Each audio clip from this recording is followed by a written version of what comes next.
मीना, क्या हुआ? Second lead बोल रहा था, एक डायलॉग भी नहीं है तेरा, एक्स्ट्रा बना दिया तुझे। वेट तो करो, इंटरवल से पहले पूरा सॉन्ग है मेरा। Just wait and watch. देखता हूं, अगर नहीं आया ना तो छोड़ूंगा नहीं साले को। चुप करो, सब लोग सुन लेंगे। सर जी, मूवी तो अच्छी चल रही है। देखिए, लोग भी एंजॉय कर रहे हैं।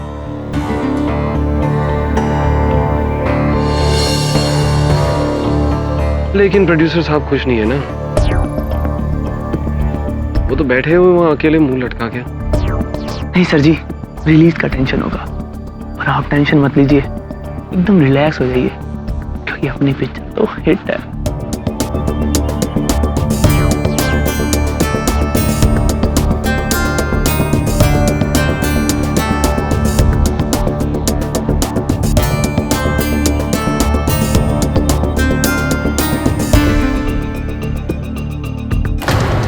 बोला था ना मैंने तुझे, कोई सॉन्ग नहीं आएगा तेरा। बेवकूफ बनाया उसने तुझे। पवन श्रीवास्तव, झूठ बोला तूने मेरी स्वीटी को। प्लीज, किधर है सॉन्ग? फैसल, बाहर निकालो इससे। नहीं छोड़ूंगा, छोड़ूंगा नहीं तुझे। फैसल, इसे बाहर निकालो। छोड़ो मुझे, बाहर निकालो इसे। तुझे जान से मारूंगा। छोड़ो मुझे, जान से मारूंगा तुझे। नहीं छोड़ूंगा, छोड़ो मुझे, नहीं छोड़ूंगा मैं उसे। उसे मेरी गर्लफ्रेंड को झूठ बोला है।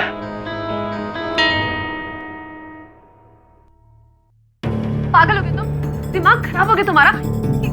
क्या किया तुमने? तो और क्या करता मैं? वो तुम्हें बेवकूफ बना रहा था। बेवकूफ तो तुम हो ही, और तुम्हारी इस बेवकूफी ने मेरे लिए आगे के सभी रास्तों को बंद कर दिया है। You know what? इस तमाशे को देखने के बाद श्रीवास्तव तो क्या, अब कोई और प्रोड्यूसर भी मुझे काम तक नहीं देगा।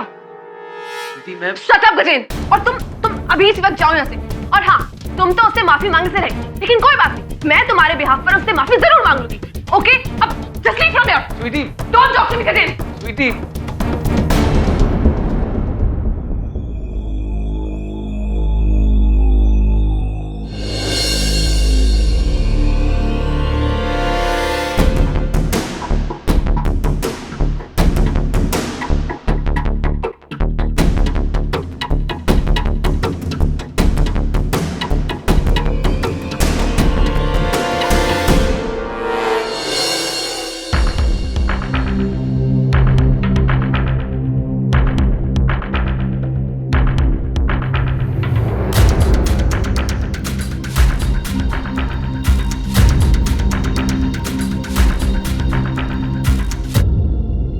सर जी, ये प्रोड्यूसर साहब अकेले क्यों बैठे हैं?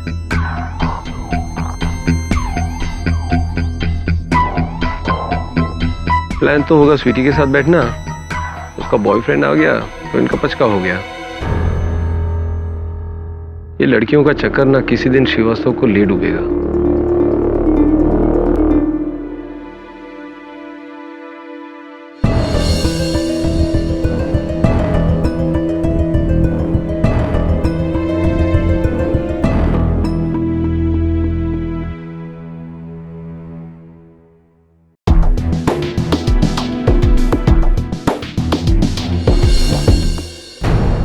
पर सर जी, वो कौन है?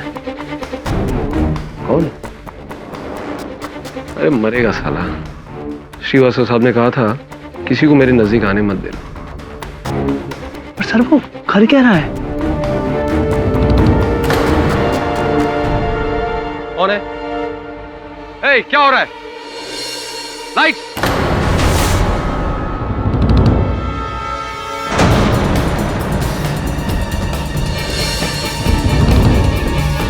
सर ये वही है जो झगड़ा कर रहा था, वही है सर ये। फैजल, पकड़ो पकड़ो इसे। पवन जी, अरे अरे इसने पवन जी का खून कर दिया इसने।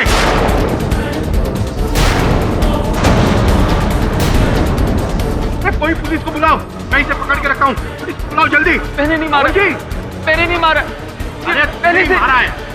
इतने सारे गवाह हैं, नहीं मारा है पवन जी को। अरे बुलाओ कोई पुलिस को। नहीं।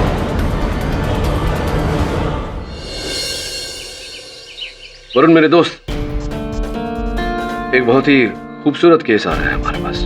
खूबसूरत केस? हाँ, खूबसूरत केस।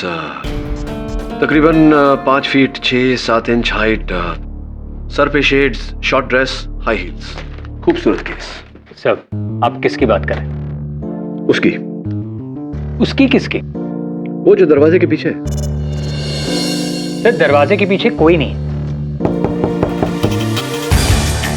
कम इन।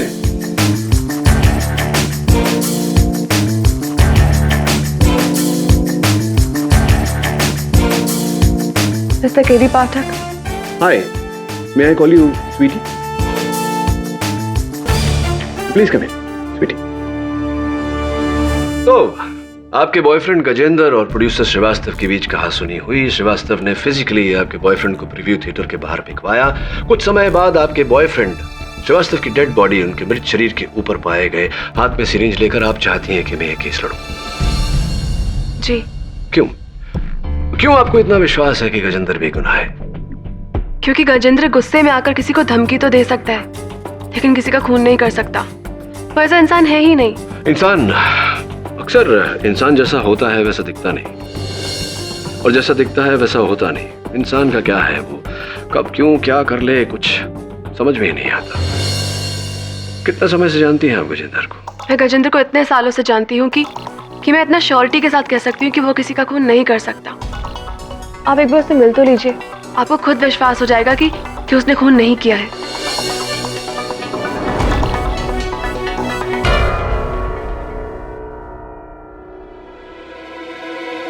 ओके। सर, इसके बारे में आपको कैसे पता चला? अखबार में केस की रिपोर्ट छपी है, और ये केस इतना विचित्र है कि कोई वकील इसे लेना नहीं चाहता। कौन बचा? केडी पाठक। केडी साहब, मैं सिर्फ इतना कह सकता हूँ कि मैं स्वीटी से बहुत प्यार करता हूँ, और ऐसा कोई काम नहीं करूँगा जो मुझे उससे दूर ले जाए। और आप ही सोचिए, अगर मैं उन्हें मारना चाहता तो सबके सामने झगड़ा कर कर अपने लिए मुसीबत क्यों मोल लेता? गए क्यों थे श्रीवास्तव के घर? क्या करने गए थे? मुझे बाद में अपनी गलती का एहसास हुआ, और स्वीटी के खातिर मैं उनसे माफी मांगने गया। वहां जाकर जब मैंने देखा,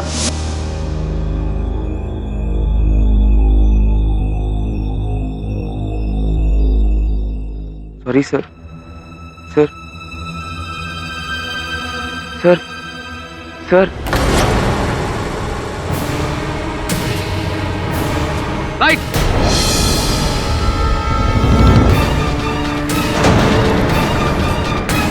उनके गले में सिरिंज अटकी हुई थी, वो मर चुके थे। मैं सिरिंज निकाल ही रहा था, उतने में लोगों ने मुझे पकड़ लिया। सर प्लीज मेरा यकीन कीजिए, मैंने उन्हें धमकी जरूर दी, लेकिन मैं किसी का खून नहीं कर सकती। मुझे हिंसा से सख्त नफरत है। जज साहब, सुंदर तो नहीं कहूंगा, लेकिन हाँ, ये बहुत ही सिंपल सा केस है।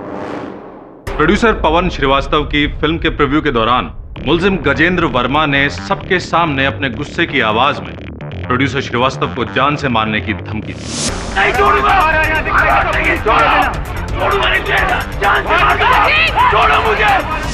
इसके बाद मुलजिम गजेंद्र वर्मा को बेइज्जत करके जब थिएटर से बाहर निकाला गया, तो उसने जहर का इंजेक्शन मार के प्रोड्यूसर श्रीवास्तव की हत्या कर दी।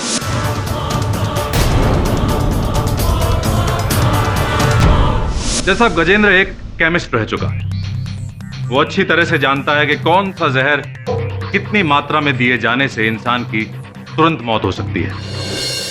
और सबसे खास बात यह है जज साहब कि गजेंद्र वर्मा को सिरिंज के साथ रंगे हाथों पकड़ने वाले एक नहीं, बल्कि कई लोग।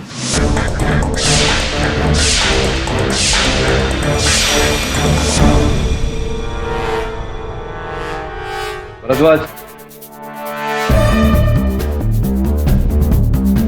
आपकी दलील के अनुसार गजेंद्र निश्चय बनाकर गए थे श्रीवास्तव जी को मारने का। तो अपने साथ वो जहर और सिरिंज भी लेकर गए होंगे। तो जाकर के मार देते श्रीवास्तव जी को। फिल्म के मध्यांतर में इन्हें श्रीवास्तव जी के साथ चिल्ला चिल्ला कर बहस करके लोगों का ध्यान अपनी ओर आकर्षित करने की क्या आवश्यकता थी?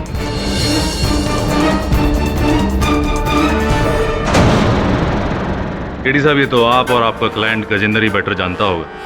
बहरहाल ये भी हो सकता है कि जब गजेंद्र को बेइज्जत करके बाहर निकाला गया तो वो जहर और सिरिंज लेकर आया होगा और प्रोड्यूसर श्रीवास्तव को मार दिया होगा।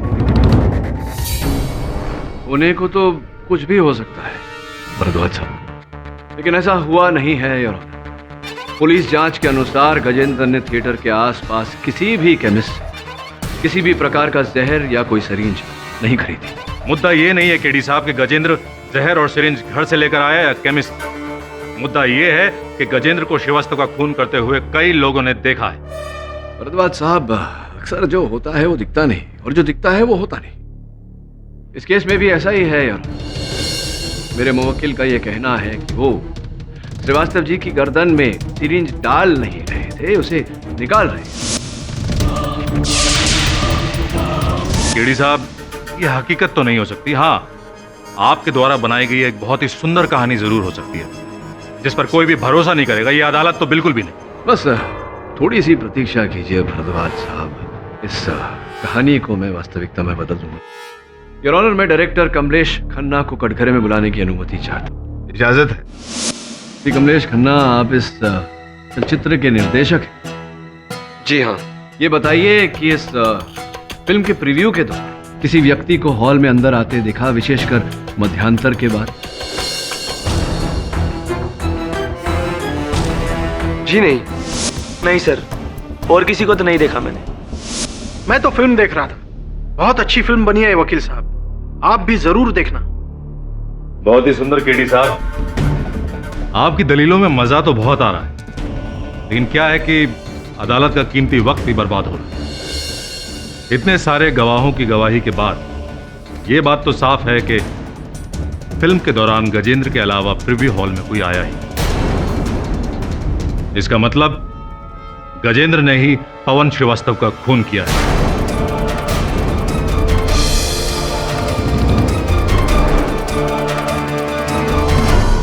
इतनी जल्द नतीजे पर पहुंचने से पहले भरद्वाज साहब जरा सोच लीजिए कि ये किसी मासूम की जिंदगी का सवाल है।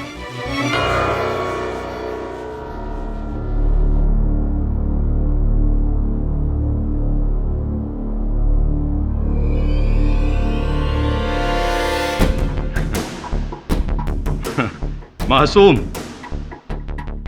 बहुत सुंदर केडी साहब। आपके इस मासूम मुवक्किल की मासूमियत का एक बहुत ही उम्दा सबूत अभी अभी मेरे हाथ में। जज साहब, पुलिस रिकॉर्ड से पता चला है कि गजेंद्र वर्मा 14 साल की उम्र में अपने स्कूल के 2 लड़कों के साथ मारपीट और उनके सर फोड़ने के जुर्म में 4 महीने रिफॉर्म हाउस यानी कि बाल सुधार गृह में काट चुके हैं।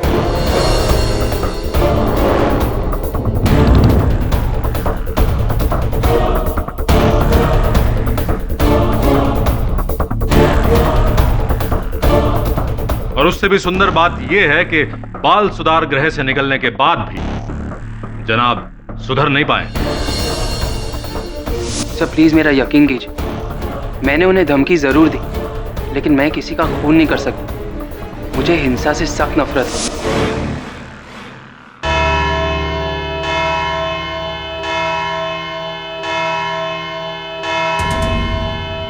यह अदालत कल तक के लिए मुलतवी की जाती है। The court is adjourned till tomorrow.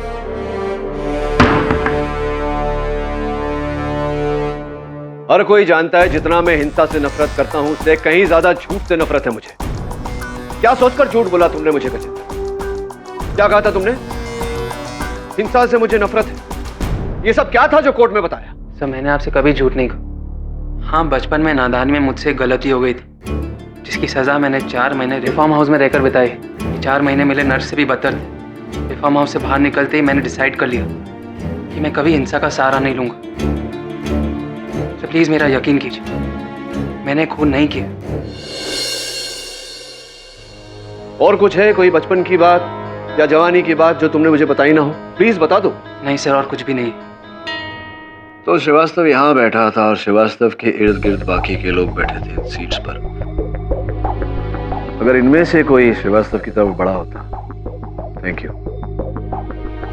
तो इन लोगों में से उसे अवश्य किसी ने देखा होता। बाहर इन दरवाजों से कोई अंदर आया होता, तब भी यहाँ बैठे लोगों में से किसी ने उसे देखा होता, जैसे कि गजेंद्र को देखा। अगर इंटरवल के बाद ऑडिटोरियम में बाहर से कोई आया नहीं, किसी ने किसी को आते हुए देखा नहीं, तो फिर श्रीवास्तव की हत्या की किसने? सर, हो सकता है इनमें से कोई एक झूठ बोल रहा हो।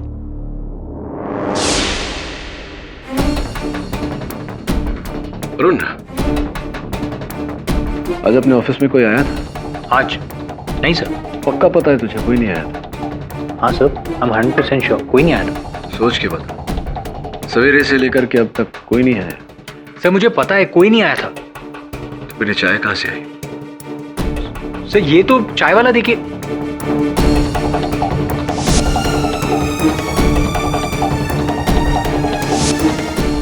एग्जैक्टली। ऑडिटोरियम में भी कोई ऐसा व्यक्ति आया था जो हमेशा वहां से आता जाता रहता है, लेकिन उसकी तरफ ध्यान नहीं देता। सुनील, आप उस थिएटर में अशर हैं, प्रवेशक हैं। जी सर। लोगों को उनकी सीट दिखाने के अतिरिक्त आप वहां जलपान, स्नैक्स, कोल्ड ड्रिंक्स इत्यादि भी बेचते हैं। जी सर। तो ये बताइए कि उस दिन उस फिल्म के मध्यांतर के बाद आप थिएटर के अंदर गए थे? जी नहीं सर। सोच के बता। जी सर, मैं सच कह रहा हूँ सर। इंटरवल के बाद सर मैं काउंटर पर ही था सर, मैं अंदर गया ही नहीं सर। ठीक है, बैठिए। Thank you sir. खन्ना साहब, जरा सोच कर बताइए, क्या आपने उस दिन फिल्म के मध्यांतर के बाद हॉल के अंदर किसी को घूमते हुए देखा था?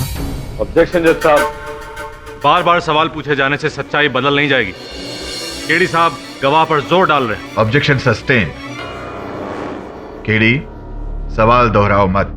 क्षमा चाहता हूँ योर ऑनर। और मेरा दूसरा सवाल, खन्ना साहब, क्या आपने उस दिन मध्यांतर के बाद सुनील अशर को, प्रवेशक को, हॉल के अंदर देखा? ऑब्जेक्शन जज साहब। ओवररूल्ड। KD, continue. देखा था? देखा था या नहीं सुनील को? खन्ना साहब बताइए। केरी साहब, सच बताऊं तो मैं इतना नर्वस था कि होश में नहीं था। उस वक्त अगर अशर हुआ भी तो मैंने नोटिस नहीं किया। आप नर्वस थे, आपने नोटिस नहीं किया। जी हाँ, बैठिए। जी, थैंक यू। नहीं सर, मैंने अशर को कहीं नहीं देखा। हाँ सर, मुझे याद आ रहा है, उस दिन इंटरवल के बाद अशर वहां पर आया था। एक्चुअली सर, उस दिन इंटरवल में जो कुछ भी हुआ उसे देखकर मेरी जान सूख गई थी।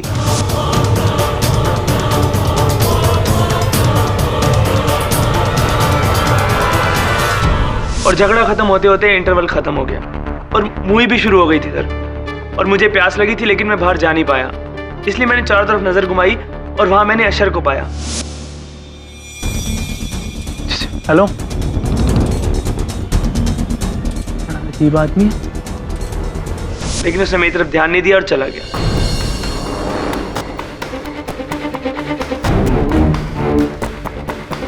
कहाँ चला गया? सर शायद पीछे की तरफ गया होगा। एक्चुअली मैंने ध्यान नहीं दिया। साहब, मैंने पहले भी कहा मैं नहीं था। अरे ऐसे कैसे नहीं थे? अभी अभी उस फिल्म के असिस्टेंट डायरेक्टर ने अपने कथन में कहा है कि उन्होंने आपको देखा था हॉल के अंदर। आप कह रहे हैं कि आप नहीं थे, ऐसा कैसे हो सकता है? साहब, जब मैं अंदर गया ही नहीं तो फिर कोई मुझे कैसे देख सकता है? कितने अशर हैं तुम्हारे थिएटर में? साहब, वैसे तो 2 है, लेकिन उस दिन दूसरा छुट्टी पे गया था, मैं अकेला ड्यूटी पे था। एक अगर उस दिन छुट्टी पर था तो स्पष्ट बात है कि जिसको देखा है असिस्टेंट डायरेक्टर साहब ने, वो आप ही थे, आप ही हॉल के अंदर थे। नहीं साहब, मैं भगवान की कसम खा के कहता हूँ, मैं उस दिन हॉल में नहीं था।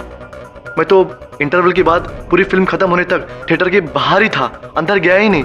थिएटर के बाहर थे? थिएटर के बाहर क्या कर रहे थे? नहीं बोलिए, थिएटर के बाहर क्या कर रहे थे?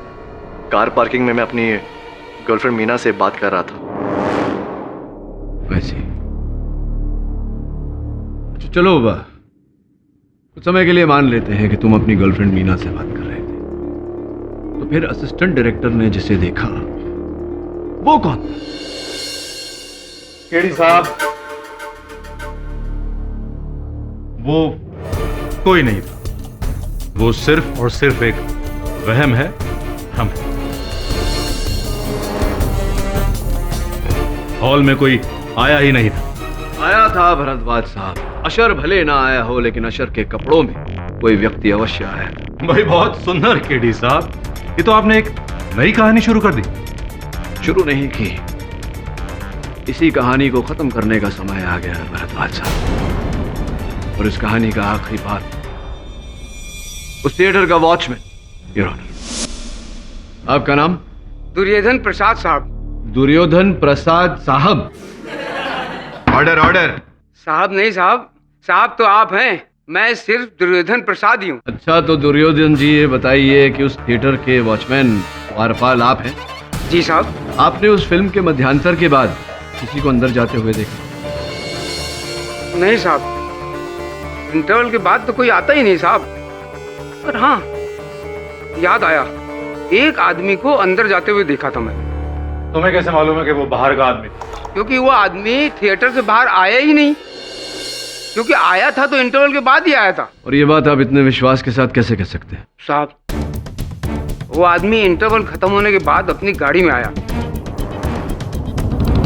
और गाड़ी हॉल के बाहर उसने पार्क कर दी। जब मैंने उससे कहा गाड़ी अंदर पार्क कर दो, तो वो मुझे अंग्रेजी में सेटअप करके चला गया। और ये जो आदमी इंटरवल के बाद अंदर घुसा था, ये बाहर कभी आया? इसे बाहर आते देखा?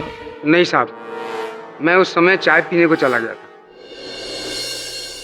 इस व्यक्ति का हुलिया कैसा? कैसा क्या मतलब? दिखता कैसा था वो? साहब, जैसे सब लोग दिखते हैं, हम आप वैसे ही था। मेरा मतलब है व्यक्ति का कद, उसकी ऊंचाई कितनी थी? अरे जैसे सबकी होती है वैसे ही थी, हमारी और आप जैसी। अच्छा, ये बताओ कि जिस व्यक्ति को तुमने इंटरवल के बाद अंदर जाते हुए देखा था, किस रंग के कपड़े पहने थे उसने? कमीज किस रंग की पहनी थी? रंग तो अरे हर आदमी वही रंग पहनता है, जैसे आप पहने और मैं पहनता हूँ, वैसे ही रंग था। मेरे या आप? मतलब दोनों की तरह, आप जैसा और मेरी जैसा। ये बताइए कि जिस रंग की कमीज उस व्यक्ति ने पहनी थी, क्या यहाँ अदालत में किसी ने उस रंग की कमीज पहनी है? क्या वकील साहब, सबने एक जैसे कपड़े पहने, जैसे आपने और मैंने। God, you colour blind. Honour, दुर्भाग्यवश ये कलर ब्लाइंड है, इन्हें रंगों की पहचान नहीं, किंतु मुझे पूरा विश्वास है कि जिस व्यक्ति को इन्होंने मध्यांतर के बाद थिएटर में जाते हुए देखा था, वही हत्यारा है। जज साहब, केडी साहब इस अदालत का वक्त बर्बाद कर रहे हैं। अरे जिस आदमी को रंगों की पहचान ना हो, जो आदमी किसी का होलिया ठीक से बयान तक ना कर सके, उस आदमी की बात का यकीन कैसे किया जा सकता है? भरद्वाज साहब, ये कलर ब्लाइंड है, पागल नहीं। आपका कहना बहुत सुंदर है केडी साहब, लेकिन ये भाई साहब कलर ब्लाइंड है, ये राज तो अभी खुला है। इनके बारे में और ना जाने कितने राज खुलने बाकी हैं। जज साहब, इस आदमी की गवाही पर भरोसा नहीं किया जा सकता। Excuse me KD sir. Your honour, अनुमति चाहता हूं। इजाजत है।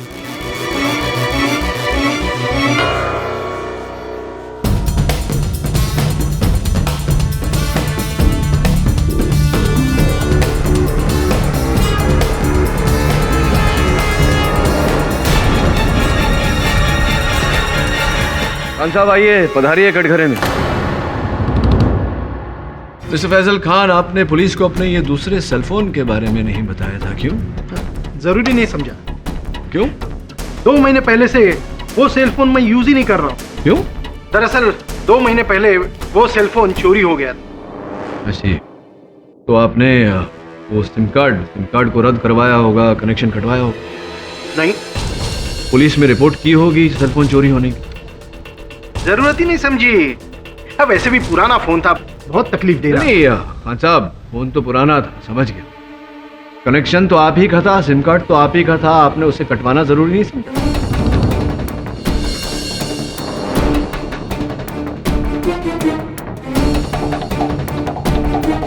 आप जानते हैं आपके उसी सिम कार्ड से पिछले 2 महीने में कितने फोन किए गए? ये होंगे, मुझे क्या, मेरे सिम कार्ड में तो बैलेंस ही नहीं था, मुझे कौन सा नुकसान। अब इसमें आपका क्या नुकसान हुआ है ये तो समय ही बताएगा खान साहब। वैसे कहाँ चोरी हो गया था आपका ये सेलफोन? शूटिंग के वक्त खो गया। हो गया? समय पहले आपने बोला चोरी हो। किसी ने निकाल लिया होगा या कहीं कहीं पॉकेट से गिर गया होगा, मुझे क्या पता। सर जी, आपको शूटिंग के टेंशन के बारे में कुछ पता नहीं, जान हलक में अटकी रहती है। जज साहब, केडी साहब इस आदमी के दूसरे सेलफोन के बारे में पूछ के पता नहीं क्या प्रूव करना चाहते हैं। केडी, आपको इस आदमी पे शक है? योर ऑनर, मुझे तो शक भरद्वाज साहब पर भी है। मतलब क्या आपका? मतलब ये भरद्वाज साहब की मुझे शक है कि आप मुझे भटकाने की कोशिश कर रहे हैं, लेकिन योर ऑनर मैं ये साबित कर दूंगा कि खान साहब के खोए हुए सेलफोन या चोरी किए गए सेलफोन और इस हत्या के केस के बीच गहरा ताल्लुक है। Your honour, the defence request for a 2-hour interview. यह अदालत 2 घंटे के लिए स्थगित की जाती है।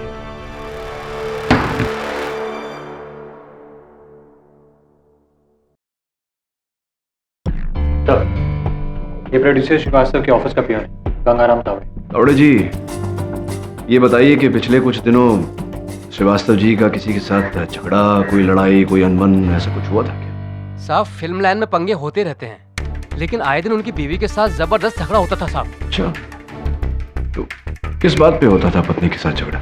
वो लड़कियों को लेकर शक करती थी, जरा सी बात पे ऑफिस में पहुंच जाती थी, सबके सामने उनको उल्टा सीधा बोलती थी, उनके फोन चेक करती थी और फोन के बिल भी चेक करती थी, और तो और साहब हमको पैसे देती थी उन पर नजर रखने के लिए, और वो कहाँ जाते हैं, किससे मिलते हैं और कौन कौन लड़की उनके साथ घूमने जाती है। धन्यवाद, अब बाहर इंतजार। जी साहब। वरुण, मुझे श्रीवास्तव पर संदेह हो रहा है।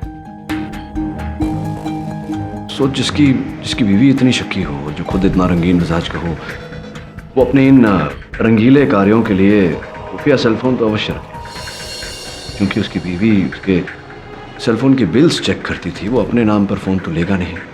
मुझे पूरा विश्वास है कि फैजल खान का फ़ोन श्रीवास्तव के पास ही था। वो फ़ोन कंपनी से कुछ पता चला क्या?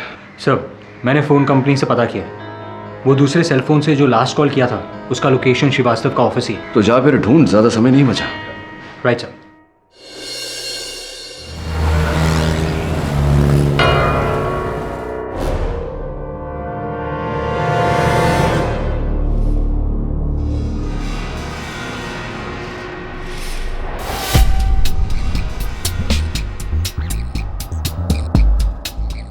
साहब, जल्दी कीजिए। तुम फिक्र मत करो, तुम्हें कुछ नहीं होगा, मुझे मेरा काम करने दो।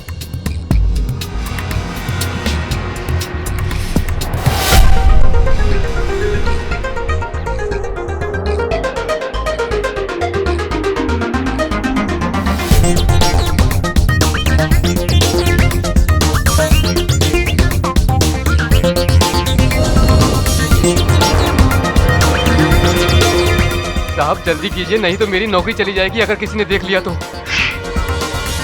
वहीं पे खड़े रहो।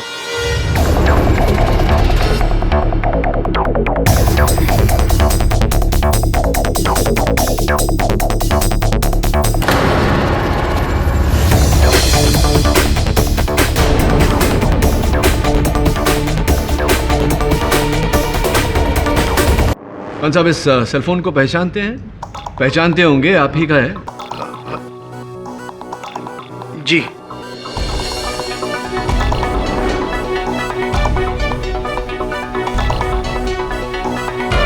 हकीकत यही है सर कि ये सेल नंबर मेरा है ही नहीं। श्रीवास्तव साहब ने मेरे नाम पे ये नंबर लिया था। वैसे मैं तो नौकर आदमी हूँ सर जी, मालिक के हुक्म को टाल थोड़ी ना सकता हूँ। लेकिन कसम खाकर कहता हूँ सर कि जिस दिन से मैंने ये नंबर और ये फोन श्रीवास्तव साहब को दिया ना, उस दिन से मैंने ये मोबाइल की शक्ल तक नहीं देखी। अब आज ही देख रहा हूं। योर ऑनर, इस सेलफोन से पिछले 2 महीने में हर रोज लगातार एक ही नंबर पर कॉल्स किए गए, और वो नंबर सुरभि सक्सेना का है। सुरभि सक्सेना को जानते हैं? हाँ, अब सुरभि सक्सेना।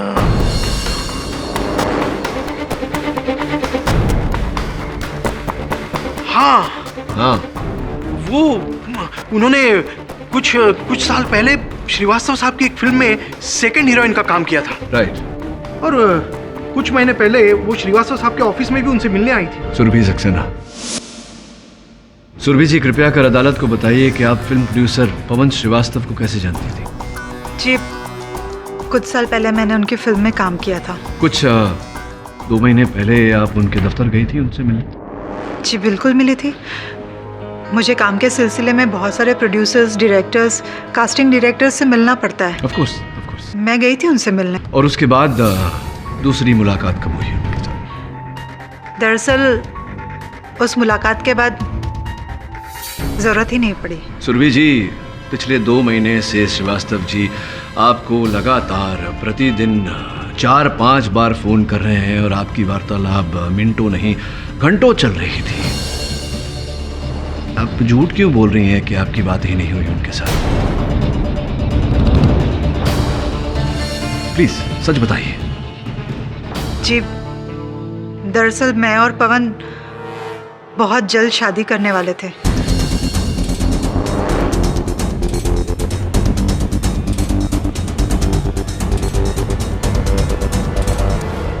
ये 2 महीने पहले ही आप उनसे मिली और इतने कम समय में प्यार हुआ, शादी तक बात पहुंची।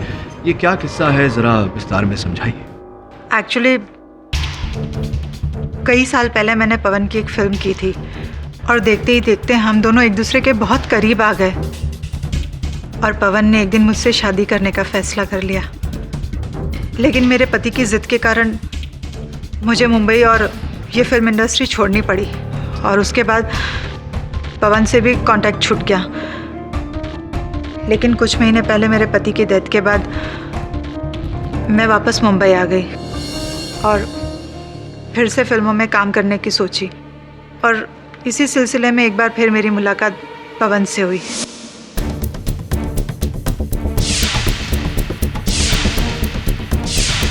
और इस फिल्म की रिलीज के बाद पवन अपनी बीवी को तलाक देकर हमारी शादी अनाउंस करने वाले थे।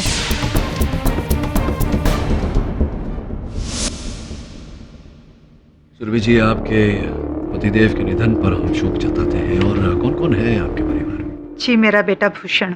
भूषण को आपके इस विवाह से कोई आपत्ति, कोई एतराज तो नहीं? नहीं, बिल्कुल नहीं। इनफैक्ट भूषण और पवन एक दूसरे को बहुत पसंद करते थे। तो इस समय क्या व्यस्तता है आपके सुपुत्र की, क्या करते हैं वो? जी, वो एक NGO रन करता है। अभी ब्लड डोनेशन कैंप में बिजी है। He is a social worker.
Hi. Hi. बड़ी सफाई से आप इंजेक्शन का इस्तेमाल करते हैं। रोज का काम। अच्छा, मिस्टर भूषण श्रीवास्तव है? जी नहीं, मैं भूषण सक्सेना हूँ। श्रीवास्तव नहीं है? जी नहीं, मैं सक्सेना हूँ। गुस्सा क्यों हो रहे हैं? श्रीवास्तव नाम से कोई नफरत है क्या आपको? क्या बकवास कर रहे हैं आप? मैं बकवास नहीं कर रहा हूँ, नफरत तो होगी ना, इसलिए तो आपने मिस्टर पवन श्रीवास्तव को।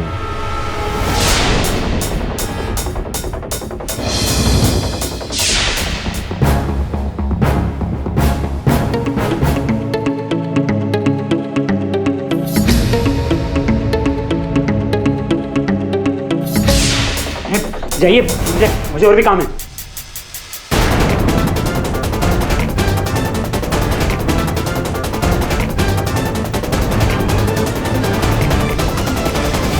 योर ऑनर, अपनी फिल्म की स्क्रीनिंग की रात, हत्या की रात, श्रीवास्तव जी को किसी का इंतजार था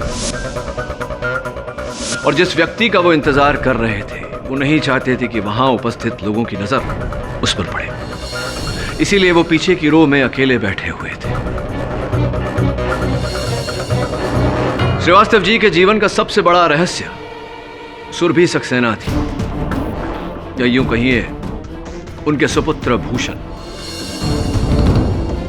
और भूषण को ही उन्होंने वहां बुलाया था मुलाकात करने के लिए, उनके और सुरभि जी की शादी के बारे में बताने के लिए। भूषण के इतिहास को टटोलने के बाद हमें पता चला कि लिटरेचर में एमए करने के बावजूद उनकी दिलचस्पी समाज सेवा में थी। कई blood donation camps, medical camps का वो हिस्सा बने थे, इसीलिए योर ऑनर उन्हें दवाइयों और सिरिंजेस का बहुत तजुर्बा था और इसी जानकारी के आधार पर मैंने उनका पीछा करवाया।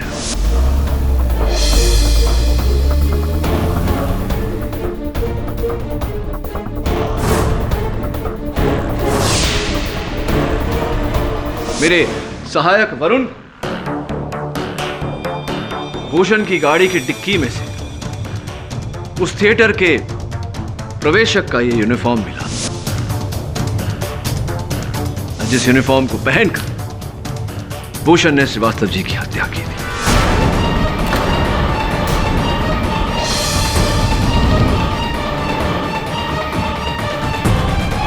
केडी साहब,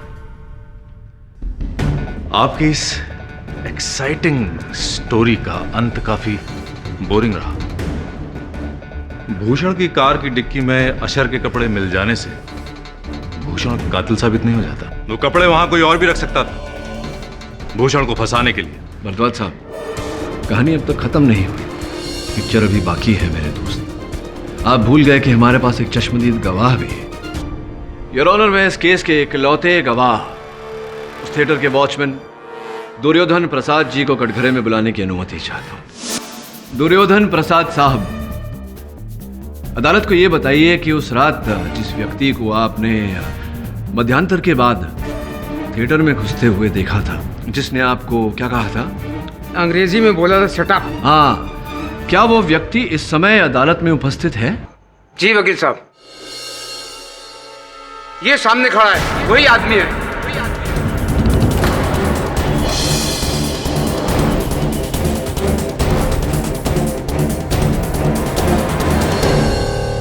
योर ऑनर, जब से मेरी माँ ने उस पवन श्रीवास्तव से शादी करने का फैसला लिया था, तभी से मेरे दिल में नफरत का बीज पनपने लगा।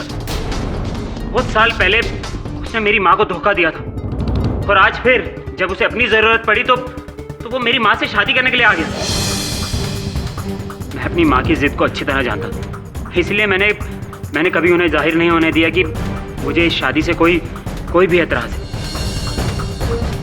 लेकिन दिल ही दिल में मैं उसके लिए नफरत बढ़ाता जा रहा था और ये नफरत की इंतहा थी कि जब मुझे पता चला कि इस फिल्म के बाद श्रीवास्तव और मेरी माँ अपने संबंधों को दुनिया के आगे जाहिर करने वाली,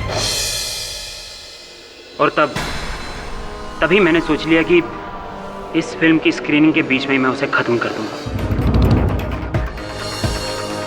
श्रीवास्तव ने मुझे इस फिल्म की स्क्रीनिंग के लिए बुलाया था। मैं आया तो था, लेकिन इंटरवल के बाद। अरे साहब जी, वो आपने गाड़ी बाहर पार्क कर दी है। साहब, जगह अंदर बहुत, अंदर खड़ी कीजिए ना। शराब अंग्रेजी में शराब। तो फिर उसके बाद मैंने अपनी जैकेट के नीचे अशर के कपड़े पहन लिए थे।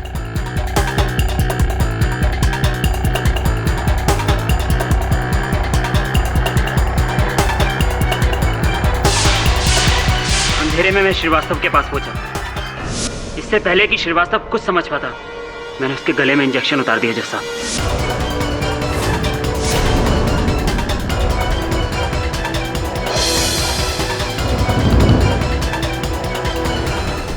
श्रीवास्तव को मार के मैं वहां से चुपचाप बाहर निकल गया। और फिर योर ऑनर गजेंद्र ने श्रीवास्तव जी को वहां देखकर उनकी गर्दन से वो इंजेक्शन निकाला। उसी समय डायरेक्टर खन्ना वहां आ गए और उन्होंने शोर मचाया।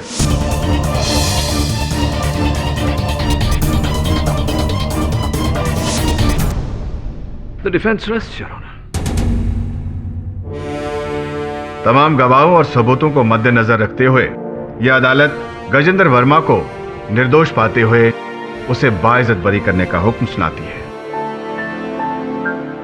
और भूषण सक्सेना को दोषी पाते हुए उसे गिरफ्तार करके उस पर केस चलाने का आदेश देती है। The case is closed.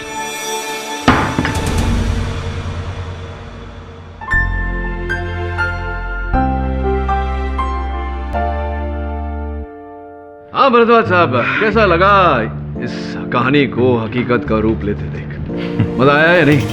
आप बहुत ही सुंदर ढंग से लकी रहे केडी साहब। अच्छा, अगर वो अशर के कपड़े जला देता तो आप कभी भी उस तक पहुंच नहीं सकते थे। बहुत पुरानी कहावत है भरद्वाज साहब कि गुनहगार कोई ना कोई चूक अवश्य करता है, बस ढूंढने वाले की नजर चाहिए। जो चुप रहेगी जुबान खंजर, लहू बोलेगा आस्तीन का।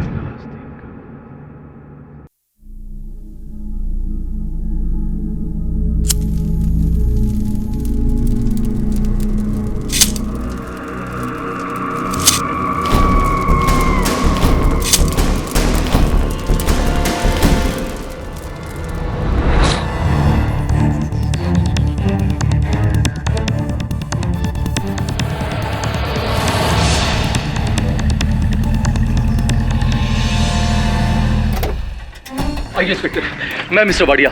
सर, मैंने ही आपको फोन किया था। सर, नीचे बेसमेंट में कार पार्किंग है, उसी में।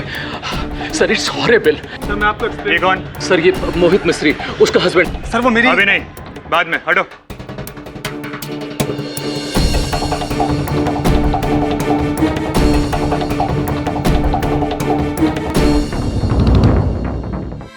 कैसे हुआ ये? सर, वो मेरी वाइफ की कार एक्चुअली। तो तुम नहीं, तुम्हारे बीवी से बात करनी है। जी। स्टीयरिंग पे वही थी ना? जी सर। क्या नाम है उसका? जी, कीर्ति मिस्त्री।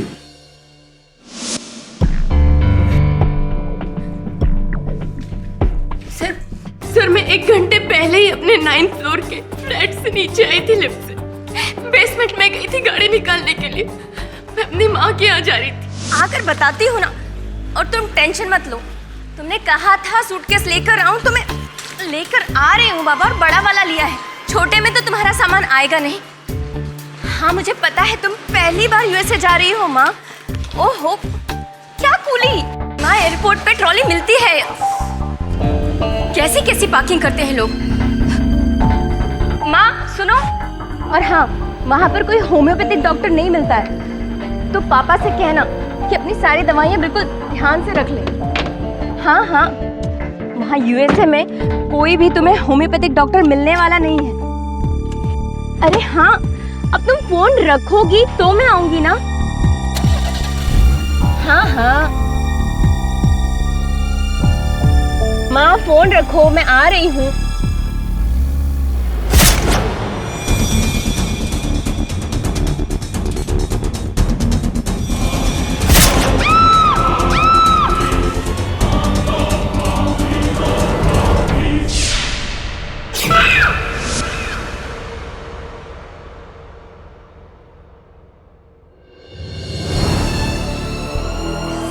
मैं सच में नहीं जानती कि रिंकू मेरी गाड़ी के पीछे कब कहां से आ गई। मैंने सच में नहीं देखा सर, मैंने सच में नहीं देखा। कैसे देखोगी आप? आपने बहुत ही गैर जिम्मेदाराना हरकत की है मिसेस मिस्त्री।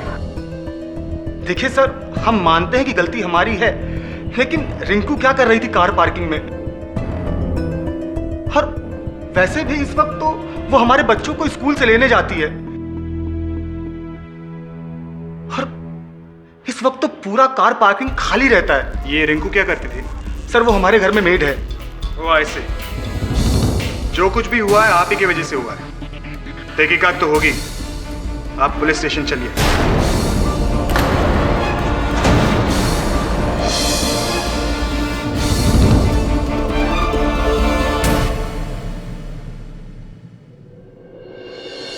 ये केस आप मेरे पास क्यों लेकर आए हैं? ये तो एक्सीडेंट केस है। मेरे एक मित्र हैं, एडवोकेट पंथकी, जो इस तरह के एक्सीडेंट केसेस के स्पेशलिस्ट हैं। आप कहें तो उन्हें फोन कर दूं। अगर ये एक्सीडेंट केस होता तो मैं आपके पास आता ही नहीं मिस्टर पाठक। पुलिस इसे मर्डर कह रही है और उनका मानना है कि कीर्ति ने जानबूझकर रिंकू को अपनी कार से कुचल डाला, उसे जानबूझकर मारने के इरादे से। जानबूझकर? जी हाँ, जानबूझकर।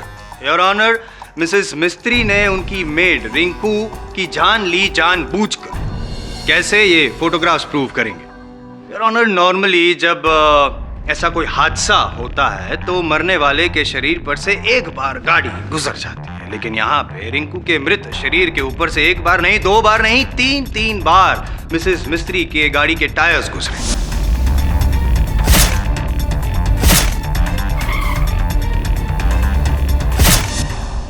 हुआ यूं कि मिसेस मिस्त्री ने पहली बार रिंकू को कुचला और फिर गाड़ी को रिवर्स गियर में डाला और एक बार कुचला, लेकिन फिर भी जब उनको संतोष नहीं हुआ, वो पक्का करना चाहती थी कि रिंकू मरी है या नहीं, वरना अगर वो जिंदा रह जाती तो आप है ना, इसीलिए तीसरी बार और आखिरी बार भी आपने रिंकू को कुचला और रिंकू ने आखिरी सांस ली। फॉरेंसिक्स रिपोर्ट का ये कहना है योर ऑनर के तीनों मर्तबा जो टायर्स के निशान पाए गए हैं वो मिसेस मिस्त्री की गाड़ी के ही हैं।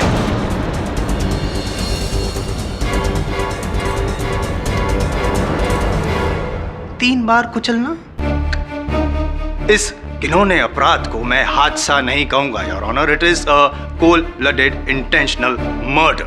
But why? क्यों जायसवाल साहब? मुझे पूरा विश्वास है कि आप अदालत को यह भी बताएंगे कि इस हत्या के पीछे उद्देश्य क्या था।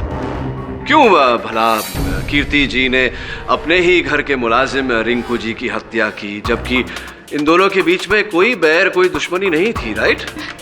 जी हाँ सर, रिंकू मेरे घर में काम कर बहुत खुश थी। वो पिछले 6 सालों से मेरे यहाँ काम कर रही थी, बल्कि वो हमारे परिवार का एक हिस्सा थी, हिस्से की तरह थी, हमारे परिवार जैसी थी। फैमिली के हिस्से की तरह थी और शायद फैमिली का हिस्सा बनना भी चाहती थी। चाहोगे यार? बताऊंगा, धीरे धीरे सब बताऊंगा, लेकिन पहले दिखाऊंगा फुटेज। योर ऑनर, इनकी बिल्डिंग की लिफ्ट में जो सीसीटीवी कैमरा लगे हुए हैं उनका एक फुटेज मैं यहाँ पे दिखाना चाहूंगा, जहाँ पे रिंकू इनके बच्चों को स्कूल से पिकअप करने के लिए ठीक दोपहर को 1:15 बजे आखिरी बार नीचे उतरी और फिर ऊपर। आइए देखते हैं पाठक साहब फुटेज।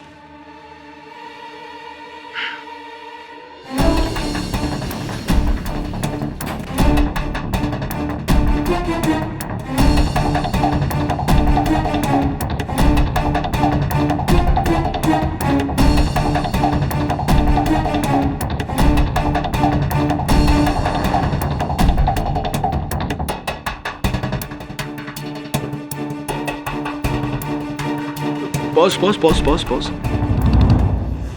योर ऑनर, मैं मिस्टर वाडिया को कटघरे में बुलाने की अनुमति चाहता। इजाजत है। ये वीडियो देखा आपने मिस्टर वाडिया? जी। आप ही थे रिंकू के साथ लिफ्ट में? जी हाँ। मैंने देखा कि जब आप रिंकू से बात कर रहे थे, डर रही थी, घबरा रही थी, और फिर विशेषकर यहाँ वो देखिए, जब आपने रिंकू को काट देने का प्रयास किया तब वो एकदम से डर के पीछे हटी।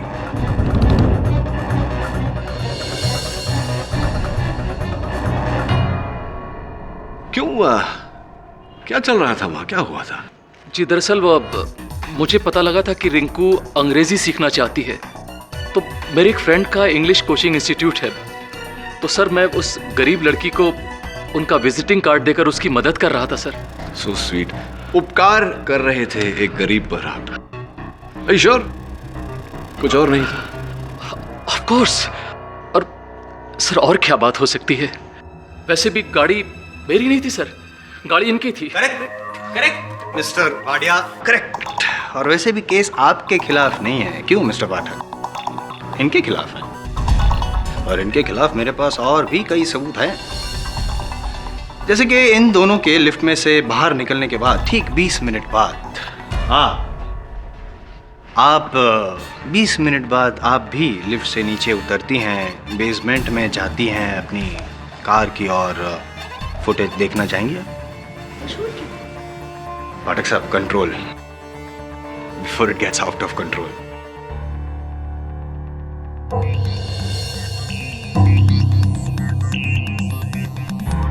फुटेज में आपके हाथ में सूटकेस है। जी है। नहीं, क्यों है? दरअसल मेरी माँ मेरी बहन के यहाँ यूएसए जा रही हैं। मैंने अपने बयान में पहले भी कहा है कि उन्होंने मुझसे सूटकेस मांगा था, बस वही देने जा रही थी। नहीं, सही बात है। मदद तो करनी चाहिए, बेटी तो माँ की मदद करेगी ही ना। तो जाहिर सी बात है ये बैग तो खाली हो। हाँ, खाली था। अच्छा, ऐसा क्यों लग रहा है इस फुटेज में कि आप बैग को घसीटते हुए जो लेके जा रही है वो बैग भरा हुआ है? ऐसा क्यों लगता है? अक्सर तौर पे खाली बैग को तो यूं आराम से उठा के लेके जाता है इंसान। मेरी दीदी ने यहाँ पर कुछ सलवार सूट बनवाए थे, माँ वही लेकर जा रही थी, वही थे उसके अंदर। अभी अभी आपने कहा कि बैग खाली थी, अब कह रहे हैं कि... देखिए वकील साहब, सूटकेस खाली था या भरा था, इससे क्या साबित होता है? बहुत कुछ साबित होता है। एक औरत गुस्से में निकलती है, वहां पे कार पार्क की ओर जाती है, बैग लेकर रोते हुए देखा आपने, रो रही थी आप। आमतौर पे रियल लाइफ में कोई ग्लिसरीन यूज नहीं करता, आप रो रही थी कि नहीं? I object your honour. इस बात का रिंकू की हत्या के साथ कोई संबंध नहीं। संबंध है, इसीलिए पूछ रहा हूं। Your honour, please. Overruled. You may proceed mister Jaiswal. Thank you. Missus Kirti, असल में आप अपना घर छोड़कर जा रही थी अपने माँ के घर। मैं नहीं, माँ के घर जा रही थी। और आपकी माँ तो 3 महीने बाद यूएस जाने वाली है, तो अभी से आप बैग लेकर क्यों?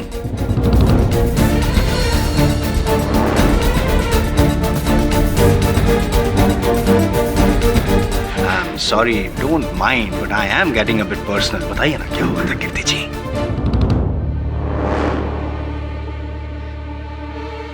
जी हाँ, झगड़ा हुआ था। मिस्टर जायसवाल, झगड़े तो हर घर में होते हैं, आपके घर में भी होते होंगे।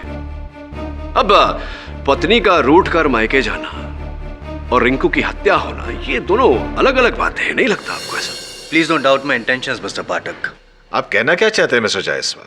आपका इशारा किस ओर है? योर ऑनर, मेरा इशारा किस ओर है और मेरा इरादा क्या है अभी साफ हो जाएगा मेरी अगली गवाह के साथ, मिस एलिस। साहब, मेरा नाम एलिस है। मैं उसी बिल्डिंग में मिस्टर और मिसेस जागीरदार के घर पर काम करती हूँ। रिंकू मेरी बहुत अच्छी दोस्त थी। रोज शाम को बच्चों को लेके हम गार्डन में मिला करते थे, काफ़ी गपशप किया करते थे। लेकिन उसकी मौत के 2 दिन पहले रिंकू ने मुझसे बहुत अजीब बात की थी।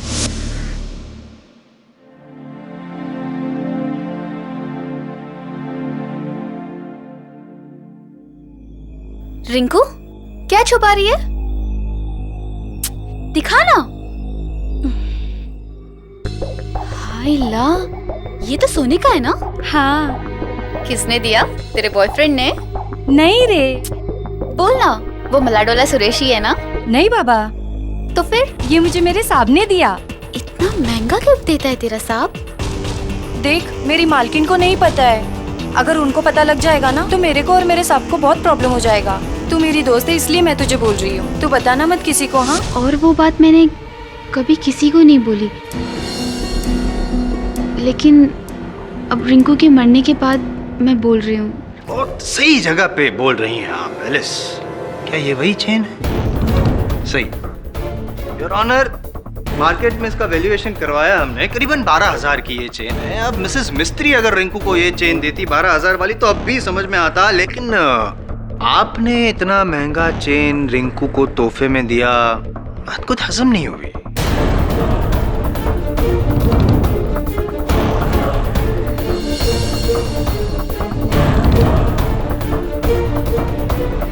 क्या इस बात पे रोशनी डाल सकते हैं? मिस्टर मिस्त्री, मोहित मिस्त्री, आपकी मेड रिंकू की उंगलियों के नाखून में से कुछ मिला है। फॉरेंसिक का ये कहना है कि उनकी उंगलियों के नाखून में से किसी मर्द की चमड़ी के अंश मिले हैं। जाहिर सी बात है कि मरने से पहले किसी मर्द के साथ उनका जिस्मानी संबंध हुआ होगा।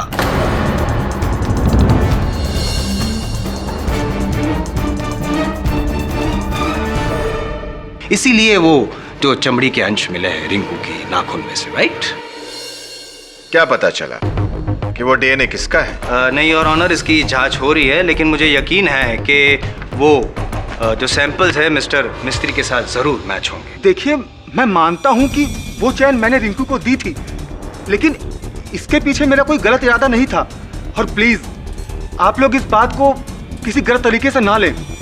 और वैसे भी किसी को तोहफा देना कोई कानूनी जुर्म तो है नहीं। क्रिमिनल ऑफेंस नहीं है, लेकिन मॉरल ऑफेंस तो है। अगर आपने आपकी पत्नी को ना बताया हो तो बताया था आपने कि ये चेन दिया है? जी हाँ, बताई थी। कीर्ति से पूछ लीजिए।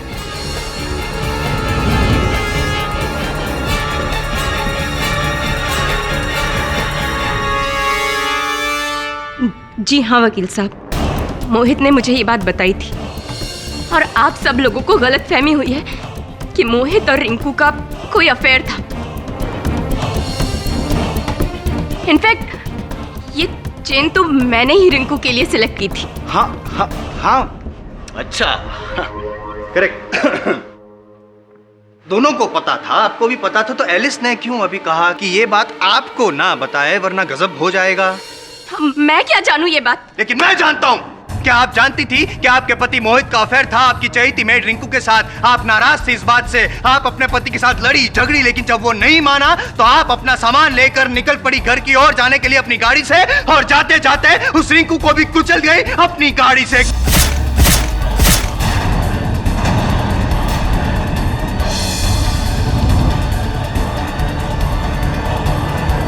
कम ऑन मिसेस कीर्ति, दुनिया में किसी भी औरत को यह बर्दाश्त नहीं हो सकता कि उसका घर, उसका पति, उसका परिवार उसके लिए सबसे महत्वपूर्ण होता है और कोई भी उसे ठेस पहुंचाए। यह बात सही है कि आपने भी बर्दाश्त नहीं किया, लेकिन आपने रिंकू को मार डाला।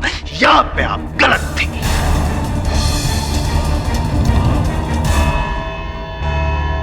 यह अदालत अगली सुनवाई तक के लिए मुलतवी की जाती है। क्या लगता है सर, मोहित का अफेयर उसकी मेड रिंकू के साथ था? पता नहीं वरुण, लेकिन रिंकू को लेकर कोई तो बात है जो मिस्टर और मिसेस मिस्त्री हमसे छिपा रहे हैं। पुलिस और प्रोसिक्यूशन को पता चले उससे पहले हमें पता लगाना होगा। पर कैसे सर? जन्मदिन पर तोहफे के रूप में 12,000 की चेन, ये तोहफा है या कुछ और? लगता है मोहित मिस्त्री की जेब टटोलनी पड़ेगी।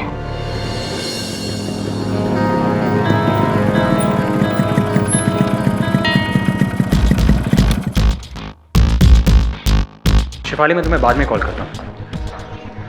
अरे कॉल कर रहा हूँ बाबा। शिफाली, मैं लिफ्ट में दाखिल होने वाला हूँ, सिग्नल वैसे ही कट जाएगा। ट्राई एंड अंडरस्टैंड बाबा। हाँ, मैं कर रहा हूँ। आप तो मिस्टर केडी पाठक के साथ काम करते हैं ना? जी हाँ, मेरा नाम वरुण है। अच्छी। मिस्टर मिस्त्री से मिलने आया रिंकू की डेथ के सिलसिले में।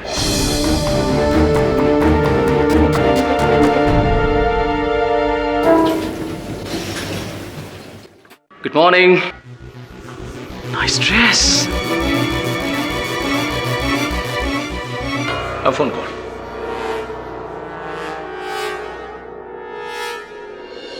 कमाल करते हैं आप। मिस्टर पाठक को मैंने अपनी वाइफ का केस दिया और आप तो हमारे ही पीछे पड़ गए हैं। और जब मेरी वाइफ कीर्ति ने भी कह दिया कि मेरे और रिंकू के बीच में कुछ नहीं है, तो आप इस बात को मानते क्यों नहीं है? आप और आपकी वाइफ जो भी कहें, लेकिन आपके क्रेडिट कार्ड स्टेटमेंट्स कुछ और ही कहते हैं। 12,000 की सोने की चेन तो आपने खरीदी,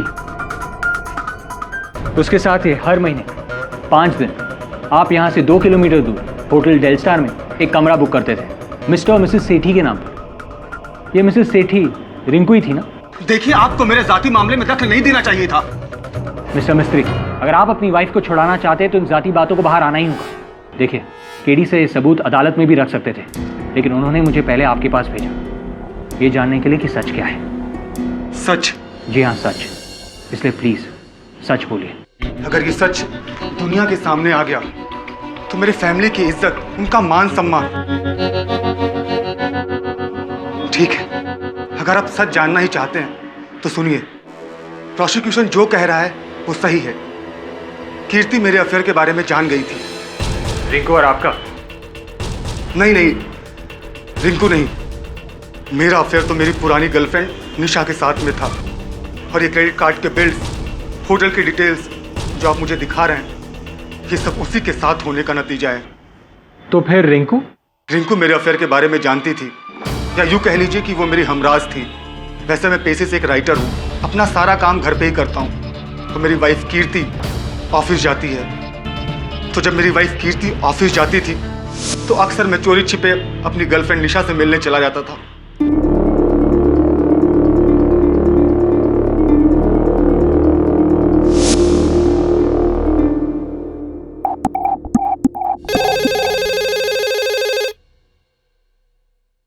जी दीदी, साहब तो घर पे ही है, कुछ काम कर रहे हैं, बोला है डिस्टर्ब नहीं करने को। बच्चे होमवर्क कर रहे हैं। ओके। तो वो सोने की चेन उसके हमराज होने की कीमत थी। एग्जैक्टली। रिंकू मेरे अफेयर के बारे में जानती थी और वो कीर्ति को कभी कुछ ना बताए, इसलिए मैंने उसको वो दी थी। लेकिन एक दिन कीर्ति ऑफिस से जल्दी आ गई और उससे हकीकत का पता चल गया।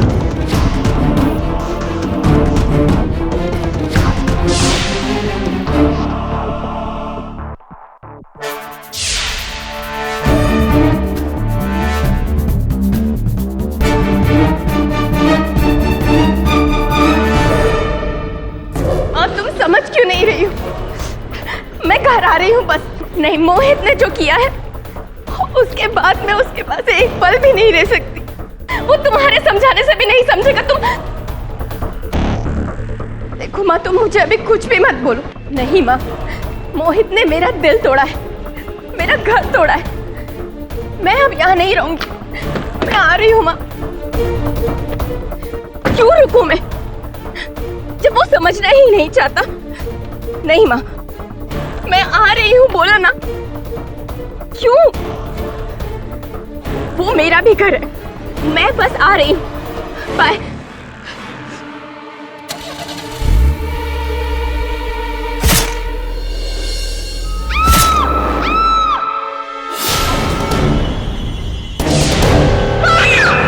मिस्टर मिस्त्री, आप 100% श्योर हैं आपकी पत्नी ने रिंकू को नहीं मारा? 100%। मैं जानता हूँ कि कीर्ति रिंकू से खफा थी क्योंकि उसने मेरे झूठ में साथ दिया था। लेकिन कीर्ति जानती थी कि हमारा घर रिंकू की वजह से नहीं बल्कि मेरी गलती से टूटा है, इसलिए उसके पास उसको मारने की कोई वजह ही नहीं थी। पर मिस्टर मिस्त्री, जब आपकी वाइफ ने गाड़ी रिवर्स की तब उन्होंने रिंकू के चीखने की आवाज सुनी। इसका मतलब यह है कि रिंकू उस वक्त जिंदा थी। और फिर रिंकू के शरीर पर एक नहीं 3 बार वही गाड़ी का चढ़ना, जबकि पार्किंग लॉट में और कोई नहीं था सिवाय आपकी पत्नी के और रिंकू के। इसीलिए मिस्टर मिस्त्री, मैं आपसे दोबारा पूछता हूं, क्या आप 100% श्योर हैं कि आपकी पत्नी बेकसूर है? अगर कहीं ऐसा कुछ हुआ तो मैं क्या करूंगा? ओह माय गॉड, ये क्या हो गया? मेरे किए की सजा मेरी कीर्ति को मिल रही है।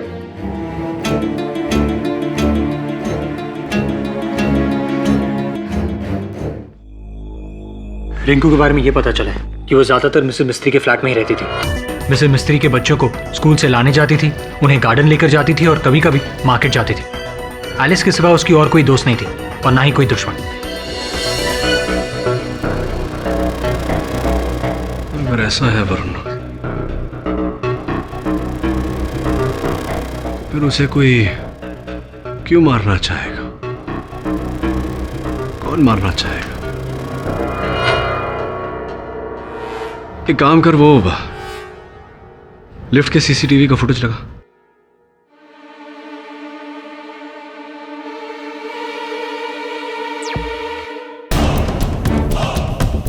सर, मुझे सुवाडिया पर शक है।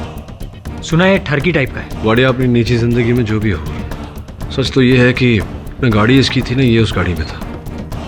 पॉज कर एक minute.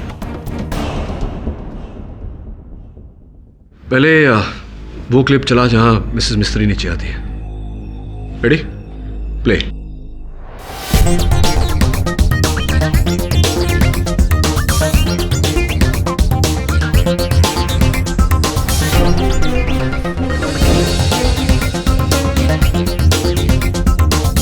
Okay pause. 1 minute 10 second. अब वो जिसमें वाडिया और रिंकू है। रेडी? प्ले।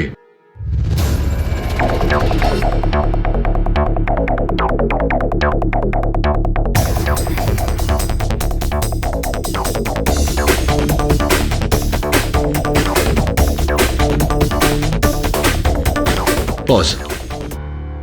1 minute 22 second. कुछ तो गड़बड़ है वरुण। जब मिसेस मिस्त्री 9 माले से नीचे आई बेसमेंट तक, यानी कि 9 माला और 1 माला बेसमेंट का 10 माले, यानी कि 10 माले का सफर तय करने में उन्हें पूरा 1 मिनट लगा।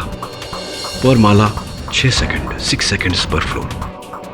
लेकिन जब रिंकू नीचे उतरी उस समय भी लिफ्ट 10 सेकंड के लिए ही रुका था।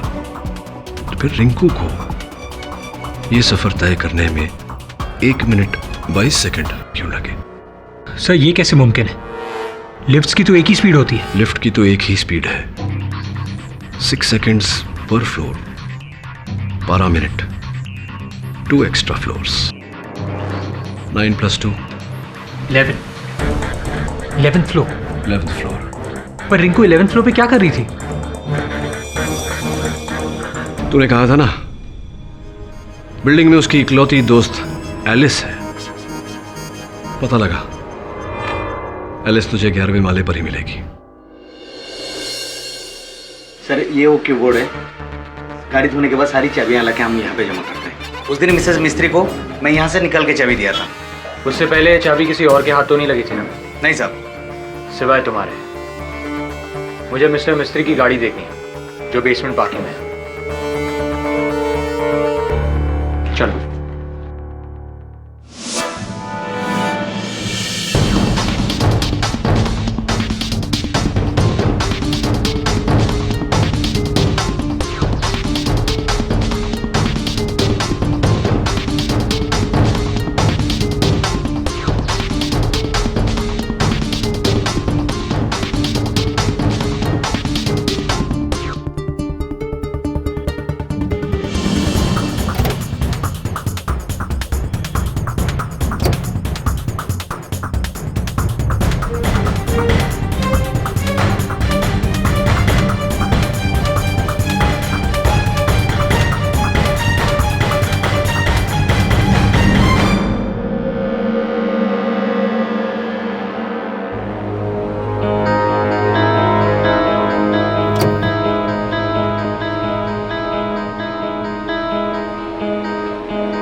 साहब कुछ नहीं मिलेगा। पुलिस 2 बार चेक करके जा चुकी है। मिसेज मिस्त्री के निशान के सिवाय कुछ नहीं मिलेगा। हाँ फिर तो तुम्हारा निशान भी नहीं मिलेगा। अरे मैं बहाना नहीं बना रहा, मैं सच में कह रहा हूँ लिफ्ट। अरे शिफाली मैं क्यों नहीं तुमसे बात करना चाहूंगा। शिफाली मैं तुमसे बाद में बात करता हूँ। Bye bye bye bye bye.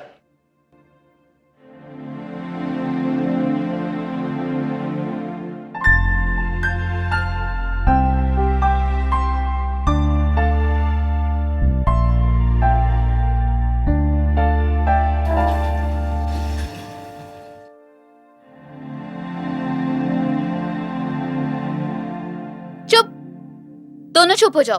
अगर मस्ती करोगे तो आइसक्रीम नहीं मिलेगी। तुम एलिस हो ना, रिंकू की दोस्त? जी। आप मिस्टर मिस्त्री के घर आए ना उनसे मिलने?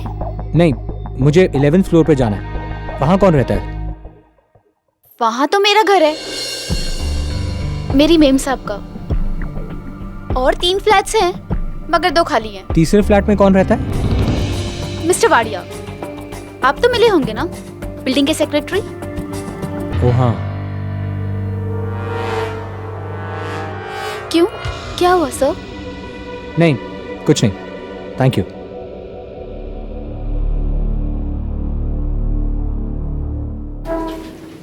चलो बाय बाय।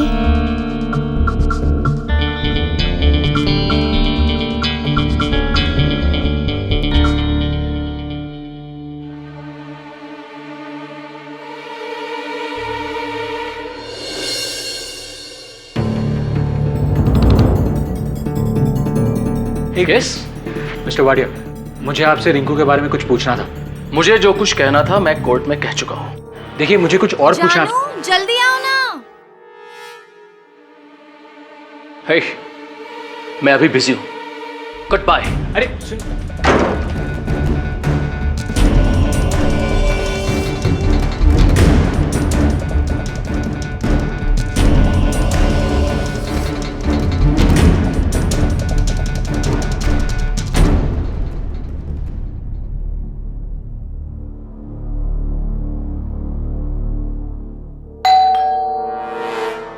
जी हाय। कौन है एलिस? वो केडी पाठक जी के साथ काम करते हैं ना, आइए ना। तो मिस्टर वाडिया के बारे में जानना चाहते हैं आप? जी। बिल्डिंग के सेक्रेटरी हैं, अकेले रहते हैं, पर ना जाने उनके घर कौन कौन सी औरतें आती हैं। तभी तो कोई भी लड़की उनके घर पे काम करने को रेडी नहीं होती है। बदतमीज है बुढ़ा, कभी एक को छेड़ता है तो कभी दूसरे को। नॉनसेंस है, डर्टी मैन। अरे रिंकू के पीछे तो हाथ धो के पड़ा हुआ था। वो तो हमेशा किसी न किसी कोशिश से वो चाहता था कि वो उसके घर पे आ जाए। उस दिन मौत से पहले रिंकू इसी फ्लोर पर आई थी, क्या आपने उसे देखा था? मैं तो बाजार गई थी और एलिस बच्चों को लेके गार्डन में, लेकिन मेरे पति घर पे थे। नरेन ये पूछ रहे थे कि तुमने उस दिन रिंकू को फ्लोर पे देखा था? नहीं, मैंने नहीं देखा। आप एक काम कीजिए ना, जाकर उस वाडिया से पूछिए, अक्सर बुलाता रहता है वो उसको।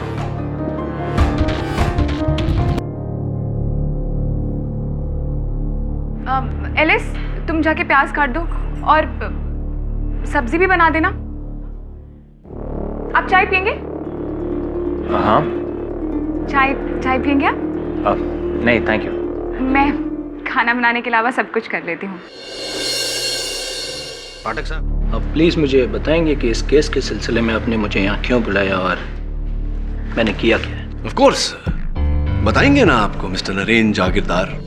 क्योंकि उससे पहले ये बताइए कि अपने कथन में आपने कहा था कि आपने उस दिन रिंकू को अपनी बिल्डिंग के 11वें माले पर नहीं देखा।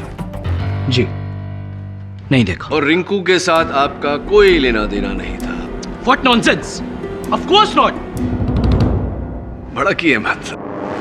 चलिए ये सब टची टॉपिक्स छोड़कर कुछ और बात करते हैं। अरे क्या जिस दिन रिंकू की हत्या हुई क्या पक रहा था लंच में आपके घर में? क्या बकवास सवाल पूछ रहे हैं आप मुझसे? बेतुका लगता है पाठक साहब, भूख लगे आपको हैं? वरना ऐसे सवाल ना करते। आप लंच का मेन्यू और मर्डर का क्या लेना देना? योर ऑनर, अगर प्रोसिक्यूटर साहब थोड़ा सा धीरज धरे तो अर्थ सामने आ जाएगा। Over ruled. क्या कह रहा? हाँ, क्या क्या पक रहा था लंच में आपके घर?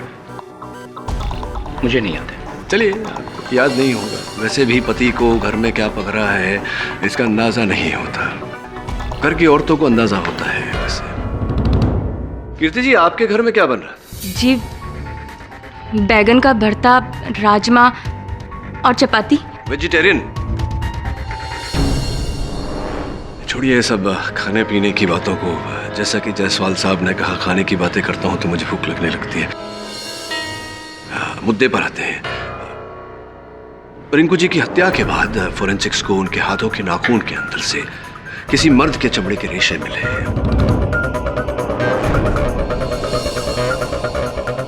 स्पष्ट है कि हमने उन रेशों का डीएनए टेस्ट करवाया तो पता चला कि वो रेशे ना तो मिस्टर वाडिया से मैच हो पाए, ना ही मिस्टर मिस्त्री से।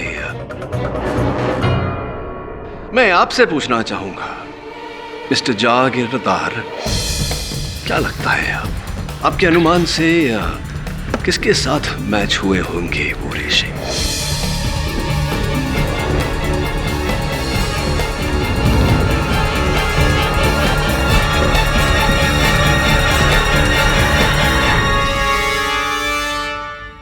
खामोशी, योर ऑनर। सही जवाब मिस्टर जागीरदार। वो रेशे जो रिंकू के नाखून के अंदर पाए गए, उसका डीएनए मैच आपके साथ हुआ, आपके साथ।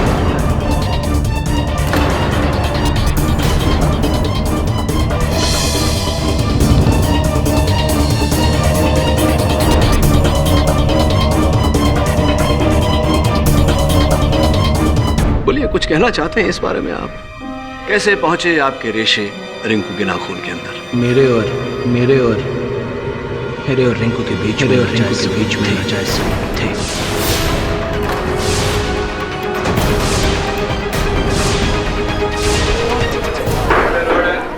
Silence in the court, please. और फिर जब रिंकू जी आपसे मिलकर नीचे गई, आप उसके पीछे पीछे सीढ़ियों से बेसमेंट में गए।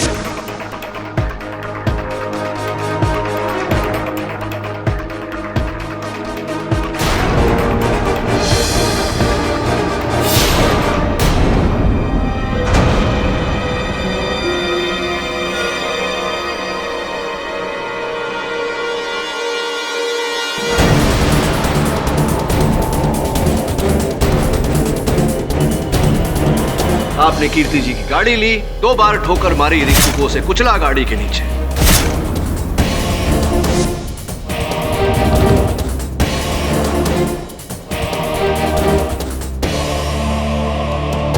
और फिर आपने कीर्ति जी की गाड़ी में से अपने सारे निशान मिटाए।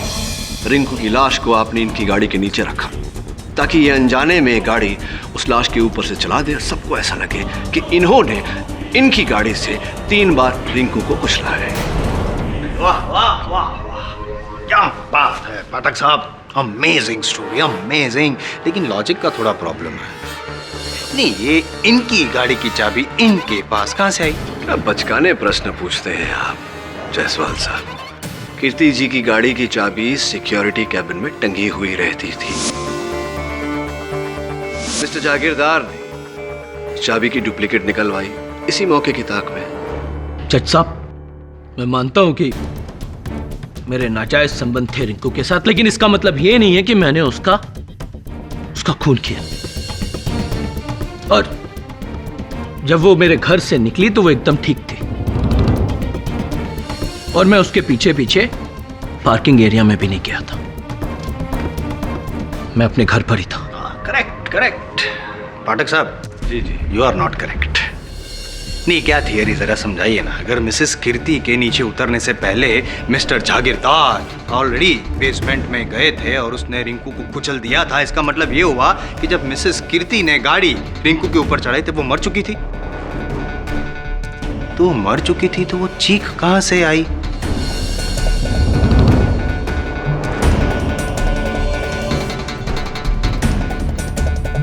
मुर्दे बोला करते हैं, that is an old saying. Now let's come back into reality. लाशें बोलती नहीं है। इसका मतलब यह हुआ कि जब गाड़ी मिसेस कीर्ति ने रिंकू के ऊपर चढ़ाई तब वो जिंदा थी और तभी मरी जब इन्होंने गाड़ी ऊपर चढ़ाई।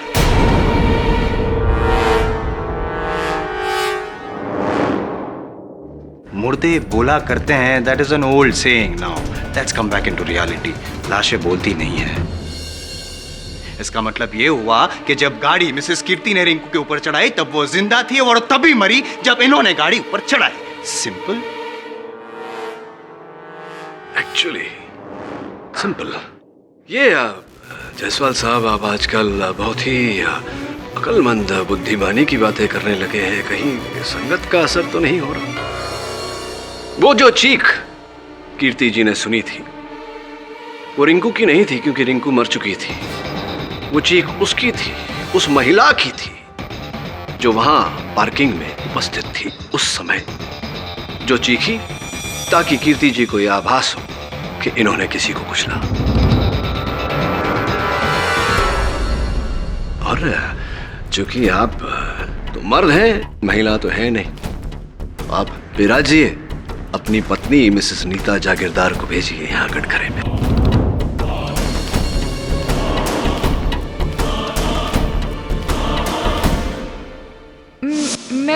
मैं तो बाजार गई थी और उस वक्त मैं बिल्डिंग में नहीं थी। और वैसे भी मैं रिंकू को क्यों मारूंगी?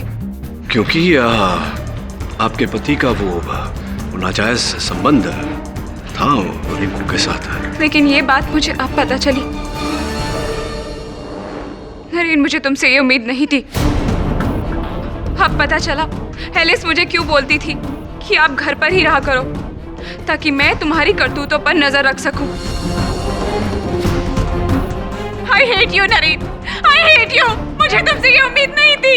देखिए मैडम, ये घरेलू झगड़े घर में ही हो तो अच्छा है। एक बात बताइए, क्या लगता है आपको एलिस को ये बात पता होगा? एलिस के पास ये जानकारी रही होगी कि आपके पति का रिंकू के साथ संबंध था? हो सकता है, शायद पता हो। राइट। क्या पका था आपके घर में उस दिन? जी, रावस मछली बनाई थी। मछली? सही। और जहाँ तक मेरी जानकारी है, आप खाना पकाने में ज़्यादा दिलचस्पी नहीं है। इनफैक्ट आपको खाना पकाना आता ही नहीं। जी हाँ, एलिस ने ही बनाई थी। राइट। और वो मछली धोना, काटना, ये सब काम भी। ये क्या हो रहा है? ये अदालत है या कुकरी शो? योर ऑनर, ये कुकरी शो नहीं, कुरुकरी शो है वो। और ये मैं कुछ ही क्षणों में साबित भी कर दूंगा। मैं एलिस जी को कटघरे में बुलाने की अनुमति चाहता हूँ, योर ऑनर। इजाजत है।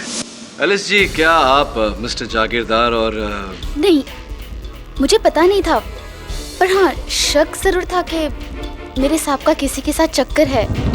पर रिंकू, ये मैंने एक सपने में भी नहीं सोचा था। मैंने भी सपने में नहीं सोचा था एलिस जी कि आप इतनी हाजिर जवाब होंगी कि मेरे प्रश्न पूछने से पहले ही उत्तर दे देंगे। चलिए, आपकी बात मान लेते हैं। क्या बनाया था आपने उस दिन? रावस मछली आप ही ने बनाया? जी। धोया भी आप ही ने था, काटा भी आप ही ने था उस मछली? जी। एलिस जी, क्षमा चाहता हूँ इस निवेदन के लिए। क्या मैं आपके हाथ सूंघ सकता हूँ? जी।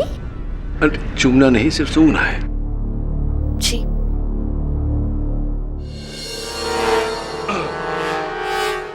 एलिस जी, आप यहाँ अदालत में आने से पहले प्याज, अनियंस काट के आई हैं। जी। यही प्रॉब्लम हो गई है आपको। आप खाना बनाने के बाद अपने हाथ ठीक से धोती नहीं है।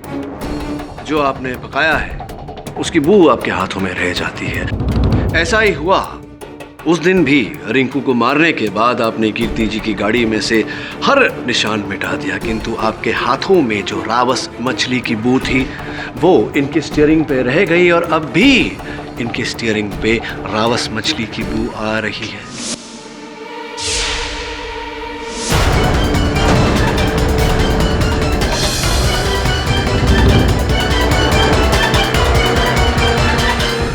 जी, आप क्या मतलब? मैं समझी नहीं। मैं ये कह रहा हूँ कि आप ही ने एलिस जी रिंकू की हत्या की है। आप ही हैं हत्यारे। जी नहीं, बिल्कुल नहीं। आप ऐसे कैसे बोल सकते? मैं तो उस दिन बच्चों के साथ गार्डन में थी। रियली? पक्का? जी। बच्चों को बुलाकर पूछते हैं, क्योंकि जहाँ तक मेरी जानकारी है बच्चों की स्मरण शक्ति बहुत तेज होती है और बच्चे कभी झूठ नहीं बोलते हैं। योर ऑनर, मैं बच्चों को बुलाकर यहाँ पूछना चाहता हूँ। बच्चों को क्यों? मेरे बच्चों को इस अदालत में मत घसीटिए, वो बेचारे मासूम है। मेरे बच्चे?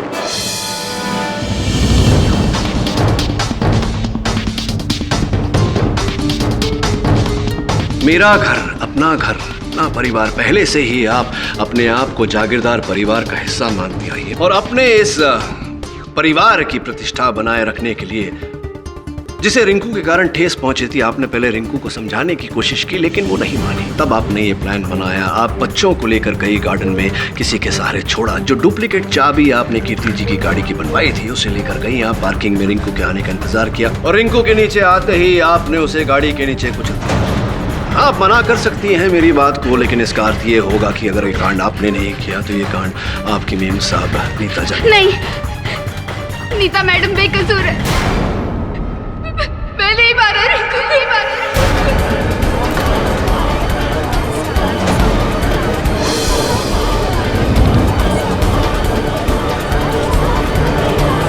Order order, silence in the court please.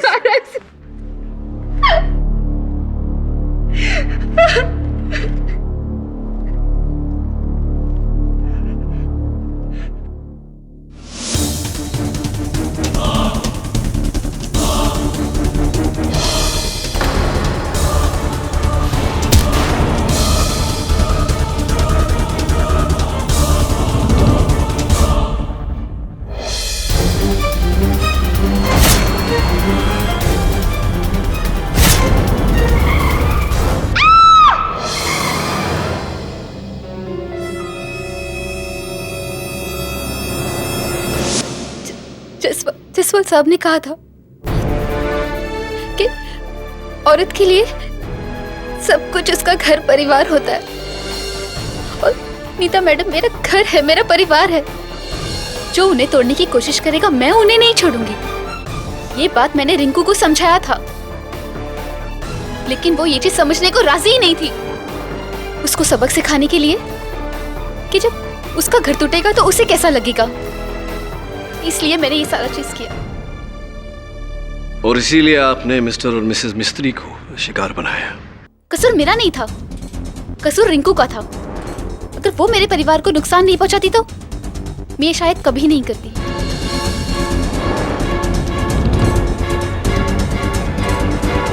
Alice, आपके इस भावना की, इस जज्बे की मैं कद्र करता हूं, लेकिन किसी भी समस्या का समाधान हिंसा से नहीं हो सकता।